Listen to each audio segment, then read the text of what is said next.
السلام عم المختار، كي راك داير؟ لاباس عليك؟ راك مزيان؟ احوالك طيبه؟ العائله كاع لاباس؟ كلشي مزيان؟ قلت لك عمي المختار دركي انا هادي راني كيخرج واحد الدخان من الشرمه ابيض بحال الابيض، ومع العلم راني مخدمها بالغاز، وعندي البواجه عندي هذا ابيض الراس ديالها، وهذا ابيض وهذا ابيض، وهذا مطلع الزيت كاكر ديال الزيت. ودركي في الطريق شي مرات كتمشي وكتكون خشينه، يعني بحال نقولوا شي مرات تكون تمشى مزيان وشي مرات تتقال في المشيه، وشي مرات تطلق في الطريق غير راسك تبدي يعني تمشي بسرعه غير كبيره وتولي عاود تبقى تنقص السرعه ديالها.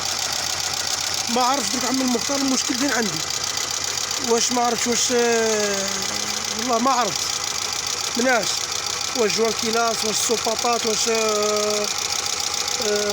السوباطات يطرودا، واش ما عرفتش واش جوان كيلاس، مانيش عارف. شي مرات كتكون مزيانه وشي مرات كتكون خشينه ثقيله كاع.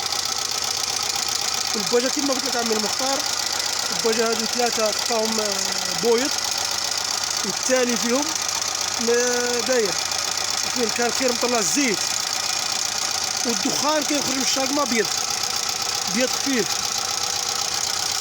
ما عرفتش.